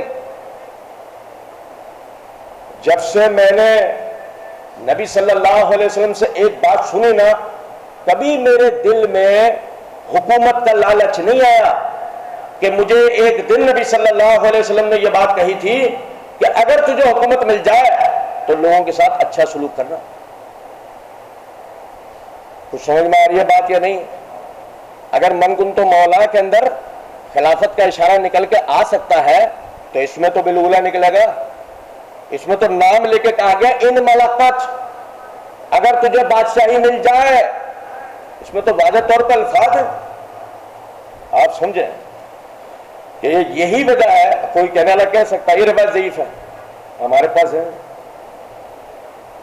ہمارے پاس بڑے مجتہدین ہیں، یہ روایت کیا ہے؟ یہ روایت ضعیف ہے، ٹھیک ہے مانا، بالکل صحیح بات، صحیح روایت بتاتا ہوں۔ تو تاریخ امام بخاری کی تاریخ الکبیر کی جلد 7 صفحہ 327 کے اوپر حمام بن منبہ وہ کہتے ہیں ان ابن عباس، کون ہے ابن عباس؟ وہ کہتے ہیں قال ما رأیت احدا اخلق للملک من معاویہ، میں نے معاویہ سے بہترین خلافت و حکومت و بادشاہت کے لائق کسی کو پایا ہی نہیں۔ لو یہ لے لو، اگر وہ رسول اللہ صلی اللہ علیہ وسلم کی دعا تمہارے حساب سے صحیح سند سے ثابت نہیں ہو رہی تو اہل بیت کی گواہی آ گئی، میں نے اس سے بہترین کو حکمران ہی نہیں پایا، ہو گیا، اب تو مان لو۔ کچھ بات آ رہی ہے سمجھ میں یا نہیں؟ یاد رکھیں اس بات کو، صحابہ اکرام رضوان اللہ علیہ مجمعین پہ اٹھنے والے اعتراضات دو حال میں سے کسی ایک حال سے خالی نہیں ہوتے، یا تو وہ روایتیں ثابت نہیں ہوتی یا تو وہ روایتیں ثابت نہیں ہوتی، ضعیف روایتیں لوگ پڑھ پڑھ کے اس سے استدلال کر رہے ہوتے ہیں اور صحابہ پہ اعتراضات کر رہے ہوتے ہیں۔ یا پھر دوسرا معاملہ یہ ہوتا ہے جو ہمیں امیر المومنین علی بن ابی طالب رضی اللہ تعالی عنہ نے سمجھایا۔ خوارج نے نا آپ پہ ارتداد کا فتویٰ لگایا، علی رضی اللہ تعالیٰ نے مسکرایا، کہنے لگے اچھا دلیل کیا ہے؟ آنے والوں نے جنہوں نے آ کے بتایا کہ بھائی آپ پہ ارتداد کا فتویٰ لگایا انہوں نے، یہ مرزا صاحب کے گھرانے والے تھے، ان کا باو اجداد، وہ آپ پر جو ہے فتویٰ لگایا، اچھا کیا فتویٰ کہ بھائی یہ مرتد ہو گیا، اچھا کس دلیل سے؟ تو جی وہ آپ نے حکمین والے دن جو قرآن کو حاکم بنایا نا، تو وہ کہتے ہیں اس نے غیر اللہ کو حاکم بنا لیا، ان الحکم الا للہ، حاکمیت تو اللہ کے لیے۔ قرآن کی آیت پڑھیے دیکھو، علی رضی اللہ تعالیٰ عنہ قرآن کی آیت پڑھ کے فتویٰ لگا رہے ہیں۔ علی رضی اللہ تعالیٰ نے فرمایا کلمۃ الحق ارید بہا الباطل، آیت صحیح پڑھی ہے، میں نے غلط لی ہے۔ یاد رکھنا صحابہ پہ تنقید کرنے والے آیت و حدیث پڑھ رہے ہوں گے، وہ بالکل حق سچ ہوگی، مگر جو معنی کر رہے ہوں گے وہ معنی غلط ہوگا، یہ یاد رکھنا۔ آپ کو لگے اس فارمولے پہ زیادہ نہیں، میری 10 ویڈیوز دیکھ لیں آپ، جو مرزا صاحب کے جواب میں نے بنائی ہیں ویڈیوز اب تک، اس میں سے صرف 10 ویڈیوز دیکھ لیں، کس طرح مرزا صاحب معنوں کو توڑتے مروڑتے ہیں، جن کو میں پھر اس کو واضح کرتا ہوں، آپ کو خود اندازہ ہو جائے گا کہ یہ بات کتنی حق ہے جو علی رضی اللہ تعالیٰ نے ہمیں بات سمجھائی ہے۔ صحابہ کے والد سے یہ ذہن بنا لو، دو میں سے کوئی ایک بات ہوگی، تیسری بات ہو ہی نہیں سکتی۔ کیا مطلب کہ صحابہ غلط، صحابی اور غلط ہو، یہ دو جمع نہ ذہن ہے، یہ مشرق اور مغرب ملانے والی بات، صحابی اور غلط، صحابی منافق، یہ ضد ہے نہیں دوسرے کی۔ کوئی کہے معاویہ رضی اللہ تعالیٰ عنہ باغی تھے، رضی اللہ تعالیٰ عنہ، بھائی کسی اچھے سے ماہر نفسیات کو دکھا دے یار، کون سی باتیں کر رہے ہو؟ اگر اللہ باغیوں سے راضی ہونے لگ گیا تو متعین کا کیا ہوگا، فرما برداروں کا کیا ہوگا؟